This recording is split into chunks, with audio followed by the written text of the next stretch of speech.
मेरे प्यारे भाई और बहनों, आप सभी को जय यीशु। आज नवेना का 6वां दिन है। स्रोत ग्रंथकार कहता है 34:19 में, प्रभु दुखियों से दूर नहीं, उसी प्रकार हमारी माँ मरियम दुखियों से दूर नहीं। आज का हमारा मुख्य विषय है दुखियों की माता।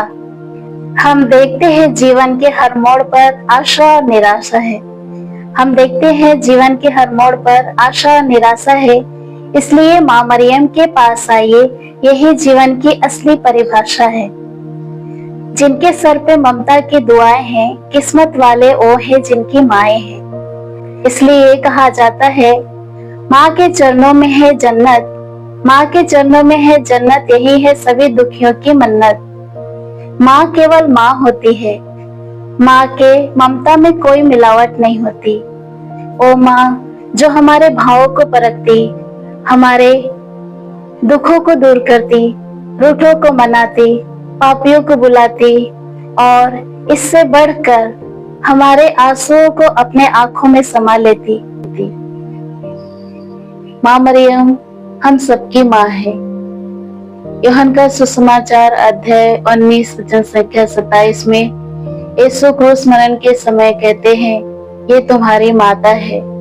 इसलिए माँ मरियम कहती है, जो क्रूस के नीचे जिस तलवार ने मेरे हृदय को आर पार बेधा था, वही दुख भोग आज महान दुख भोग के द्वारा जारी है। यूहन्ना का सुसमाचार अध्याय 19 वचन संख्या 25 से 27 में हम देखते हैं इसे कि हम उत्पत्ति ग्रंथ अध्याय 3 वचन संख्या 6 में हम देखते हैं, हमारी आदि माता हेवा ने एक फल के कारण संसार को बेच दिया। पर वही दूसरी तरफ सुसमाचार में हम देखते हैं कि माता मरियम अपने गर्भ के फल से संसार को खरीद लिया।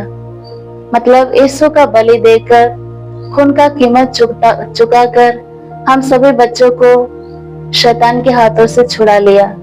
कारण माँ अपने बच्चों को पाप के दलदल में जाते नहीं देख सकती।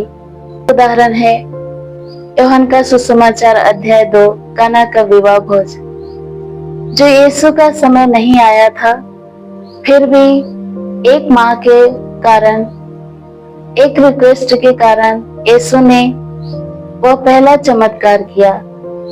जहाँ माँ उपस्थित होती है, वहाँ किसी भी प्रकार की कमी घटी नहीं होती है और माँ अपने बच्चों को दुखी नहीं देख सकती। यीशु को चले जाने के बाद शिष्यगण भी दुखी थे और डरे हुए थे, छुपे हुए थे। उस हालात में भी माँ मरियम उनके साथ थी और प्रार्थना कर रही थी। यह हम देखते हैं प्रेरित चरित्र अध्याय 1 वचन संख्या 14 में। उसी प्रकार आज भी माँ मरियम हमारे साथ हमारे दुखों में शामिल है। माँ मरियम कहती है, मेरे दयालु आंखों से आंसू गिर रहे हैं, मेरे प्रिय बच्चों मेरी बात सुनो। अपने माँ के प्रेम से अपने को वंचित मत करो, क्योंकि मैं आप सबों को मुक्ति की ओर ले जाना चाहती हूँ। आज देख रहे हैं शैतानी ताकतें संसार पर कितना शासन कर रही है। अशुद्धता संसार को गुलाम बना रही है और भ्रष्ट कर रही है।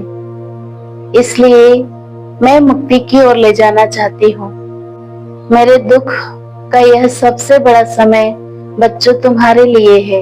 अश्रुपूर्ण आंखों से मैं उन बच्चों को भी देख रही हूँ जो दुख में कहरा रहे हैं, जो युद्धों में सताए जा रहे हैं, जो गंभीर रूप से बीमार हैं, जो भूखमरी से मर रहे हैं और जिनका कोई सहारा नहीं है। मैं माँ के रूप में हर व्यक्ति के बगल में हूँ जो अपने क्रूस तले दबे हुए हैं। मैं उन्हें कभी नहीं त्यागूंगी, कभी नहीं छोड़ूंगी। जिस प्रकार यीशु प्यार करते हैं, मैं भी उनके बगल में रहूंगी। कहा जाता है, फूल डाली से अलग हो सकता है मगर खुशबू से नहीं। उसी प्रकार सब आपसे जुदा हो सकते हैं पर दुखी माँ आपसे नहीं। तो भाई और बहनों, आइए आप सभी हमारे साथ जुड़ जाइए और माँ मरियम की मध्यस्थता द्वारा हम प्रार्थना करें। प्रणाम मरिया, कृपा पूर्ण, प्रभु आपके साथ है। धन्य तो स्त्रियों में और धन्य है आपके गर्भ का फल यीशु। हे संत मरिया, ईश्वर की माँ, प्रार्थना कर हम पापियों के लिए अब और हमारे मरने के समय आमीन। आप सभी को जय यीशु।